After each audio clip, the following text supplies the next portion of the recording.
Solomon is not hesitant to worship other gods or to build temples to them. He does both. It is striking that when David flees Saul and takes refuge with the Philistines, he there worships the Philistine gods, the god of that land. Similarly, when Naaman of Syria returns to his homeland, he thinks that he can there sustain the worship of Yahweh only if he takes with him 2 mule loads of Palestinian soil. In the same spirit, later, when the Assyrians deport the various peoples to Samaria in Palestine, whence they had deported a great many Jews, these peoples, the Sumerians, come to worship Yahweh alongside their traditional gods as the God of the land. Of course, from the time of Samuel, the prophets preach monolatry, the worship of one God whose chosen people the Jews are. But monolatry is not monotheism. It simply takes the jealousy of the Mosaic God to an extreme. When the kingdom of Israel is defeated by the Assyrians and the associated tribes are deported, these tribes lost, presumably because their members abandoned the worship of Yahweh, are lost, presumably because their members abandoned the worship of Yahweh as a defeated God, unable to protect them, and turned to the worship of the gods of the land where they've been sent to reside. Monotheism appears only when the kingdom of Judah is in turn defeated by the Babylonians and the remaining tribes are sent into the Babylonian captivity. At this point, the Jews must either admit their God's defeat or contemplate the possibility that their defeat is not his defeat, that their defeat is in fact his victory, that the Assyrians and the Babylonians are his instrument for the chastisement of his people, that he is a universal God and that his chosen people have a universal mission, far more extensive than might have been suggested by the imperialism of David and Solomon. There are hints of this in the diatribes of 1st Isaiah against the rivals of Yahweh, but it is only in Jeremiah and 2nd Isaiah that one finds clear-cut statements to the effect that only Yahweh is God and that all the other gods are imaginary. It is only in the latter that the Jews are, as Yahweh's chosen people, called upon to sing to the Lord a new song, to be a light unto the nations and to bring forth justice unto them. It is only there that Cyrus, the king of Persia, is spoken of as Yahweh's shepherd, as his anointed, who shall fulfill his purpose by setting the exiles free, even though Cyrus does not believe in Yahweh. It is only there that Yahweh summons the survivors of the nations, the Goyim, from all the ends of the earth to turn to him and be saved. The timing of this shift in religious understanding deserves attention, for it preceded the emergence of philosophy in Ionia by only a short time, if in fact it did not coincide with that event. Xenophanes of Colophon lived in the days of Cyrus of Persia, and was among those that were driven from Asia Minor by the Persian invasion. Thales, Anaximenes, and Anaximander preceded him by just a few decades.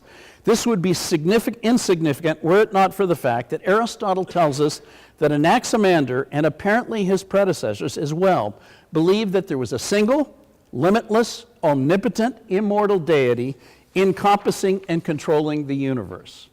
Monotheism of the sort espoused by Xenophanes would appear to have been the foundation stone for speculation concerning the natural world.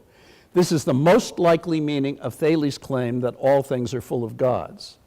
The almost simultaneous appearance of monotheism among the Jews and the Ionian Greeks may not be fortuitous. Herodotus, Democritus of Abdera, and Durus of Samos tell us that Thales, the first of the Ionian philosophers, was a Phoenician. By this they mean that he hailed from the Aramaic-speaking region encompassing Greater Syria, the region whence came the alphabet.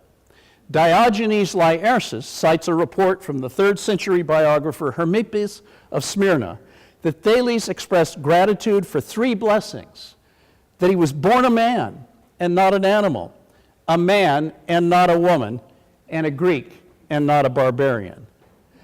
This last piece of evidence is late, but it may be extremely revealing.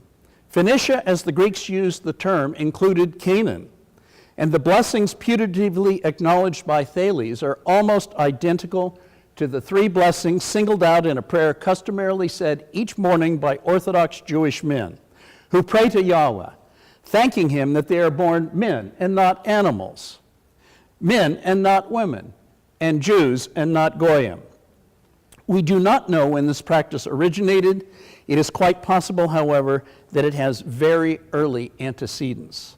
St. Paul seems to have been reacting against something of the sort when he told the Galatians, "There is neither Jew nor Greek, there is neither slave nor free, there is neither male nor female, for you are all one in Christ Jesus."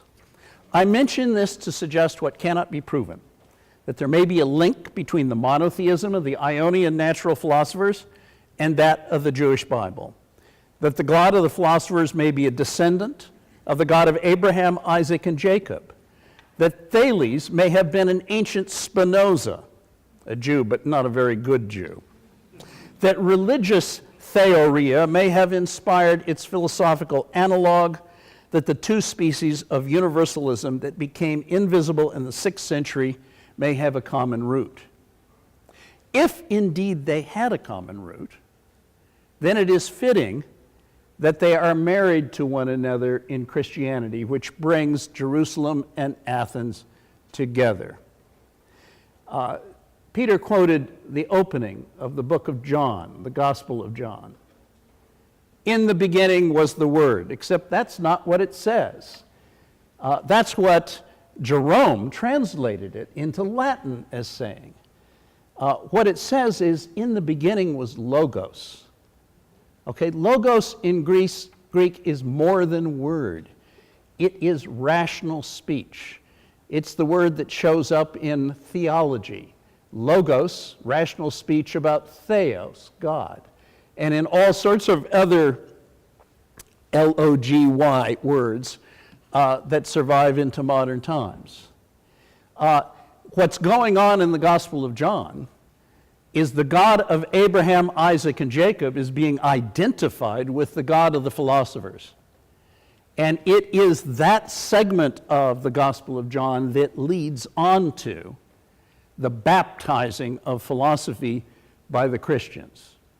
With that baptism, what you have is the two universalisms coming together, and they become that marriage of Athens and Jerusalem becomes the foundation of the Roman Empire in the wake of Constantine's conversion to Christianity. I would submit, Rachel, are you here? That Rachel is wrong. No, I've got more. You're right. And that